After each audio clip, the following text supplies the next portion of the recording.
Yesterday, the biggest Elden Ring tournament took place on Twitch, and it was interesting. So let's start from square one and figure out what went wrong.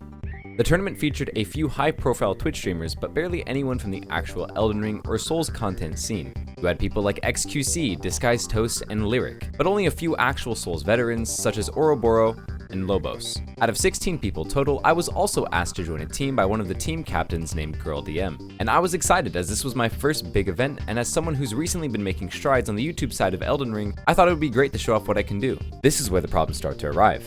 There were a ton more issues besides myself, but I'm only going to focus on my experience. So the format for the tournament was a first half PvE section, immediately followed by a second half PvP section.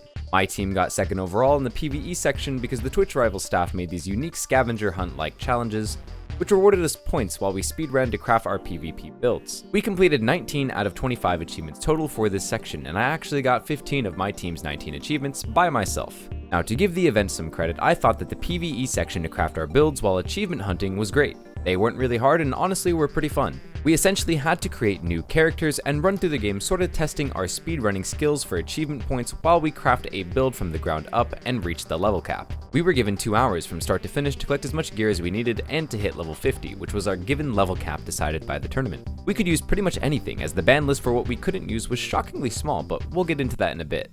So after the PvE section, my team got awarded points and got second place for that, which moves us on to the PvP section, which is where it all goes downhill. Less than 5 minutes before the PvP section started, I was told directly by staff in the Twitch Rivals Discord that blues were also banned under their blanket term of no flasks in their rule sheet. But the part that bothered me is in the rule sheet, they just said no flasks. They had never specified that no flasks also meant no blue flasks. They clearly separated no physics flask and no flask from each other right here on their official document, and if you hover over the no flask, it shows a hyperlink that takes you directly to the Fexture Life wiki page for only the Flask of Crimson Tears. Now, no one that actually plays this game would assume that no flask meant no blues because it just makes no sense to do that.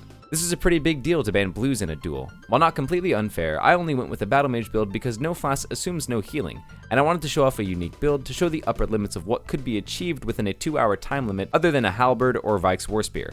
But don't take it from me. In my match versus Ouroboros, who ended up winning the whole tournament, I asked what he thought. I asked specifically because the rules said no flask. Exactly, and I was like, no healing, right? Yeah, right? That's kind of a given. I agree that that's sort of a dumb rule. I don't agree with that at all. So I'm just saying right now, I will not be using Mana Flask, but I'm a full mana build, so. Yeah, it sort of sucks. You gotta make them count. Yeah. Now, of course, I don't think this would have mattered too much in this match, as I have a lot of respect for Ouroboros, and he's been playing Souls game for more than a decade, and that's just too much experience when this was my first big event. The PvP bracket went as follows. The first match I played was also versus the actual organizer of the whole event by the name of Mendo. No, that's what it said before, but if you look at the actual thing, if you hover over, it only says the red one. I think they just clarified. Wait, did they actually? Oh, I'm not allowed to use mana at all? You can't use the flask. No mana flasks? No flask, no. Okay. Despite the mana handicap, I didn't drop below half HP and ran out of mana when he was only 1 HP and swapped to a +0 longsword to secure the first dub.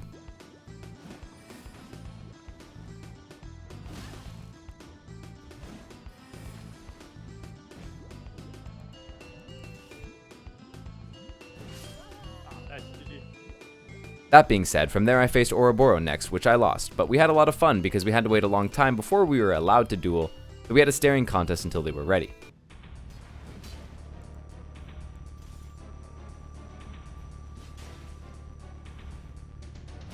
Yeah, I ran out of mana.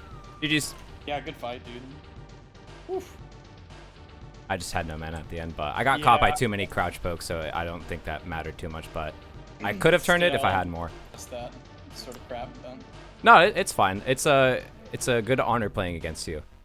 It was a good fight. But after I lost to Ouroboros, there was a consolation bracket where I went to play for a 3rd and 4th place tiebreaker. I was still not using Mana Flask to respect the rules of the tournament and ran out of mana. I had no real backup weapon because again, they didn't specify that I couldn't use mana, otherwise I'd easily have a magic or cold infused weapon. Anyways, I gave it my best shot and almost ended up winning despite having to change my entire playstyle only moments before the PvP event started, which felt like it was in bad taste.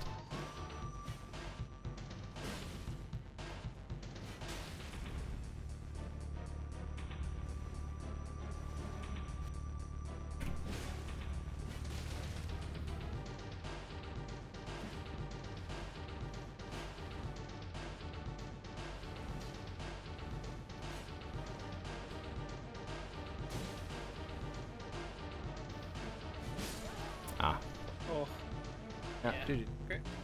GG's, man. But Yeah. great games, man. It's alright. Thanks, man. Peace. Now, most people are probably wondering what the event organizer had to say about the no mana flasks. Well, to directly quote the event organizer, no FP flasks. We couldn't allow FP flasks because in every testing, duels would go for so much longer that it would go past the allotted time it's frame. literally double damage. We would lose. We would not afford to fit enough PvP in the stream with FP flasks because testing, when you have FP flasks, people stall out. Like that was a really long duel right there, and it was close, and he ran out of FP. Imagine if he had flasks. It would last even longer because it happens would have to play even more passive. We had to fit everything in 4 hours because that's what Rivals lasts for. So allowing FP flasks, like, yeah, for duels, it would be fine because we see more builds. But yeah, it just wouldn't. There's not enough time. apparently restoring mana for spells that only deal damage somehow increases the duration of the match, which is news to me.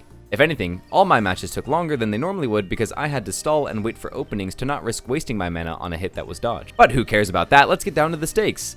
What was on the line, you might ask, for this tournament? Well, only the grand prize pool of $0.00, which isn't all bad though, because it's not about the money. And they had these cool little pot friend trophies that seemed to be custom made for the event. One went to the winner of the PvP bracket, and the other one actually went to me. Where we've got ourselves the Pot Friend Trophy in Twitch Rivals. It's going to the winner of our PvP tournament, and also specifically going to Syrobe, who was the individual player in the PvE segment that achieved the most achievements that we had lined out. Yes, we know that other squads had more than him, specifically Mendo and XQC had 20, but Syrobe had 15. The next one closest, Murder Crumpet, had 10. So it was far and away Syrobe doing a lot of the heavy lifting in the PvE segment. This clip was said live on the main Twitch Rivals channel, and I'm actually friends with the caster who said it, and he double-checked mid-match to make sure I was the winner. I was then notified via the Twitch Rivals staff an hour after the event ended that apparently it was all just a whoopsie typo. Sorry bud, but you didn't win anything. The whole on-screen graphic and script were completely wrong and the announcement wasn't true, and I was not getting any trophy. Apparently, it was supposed to go to the total PvE event winner, which was never disclosed to anyone. But now, who is the real winner of the trophy? Well, the event organizer, of course. Good to see the trophy went to good hands.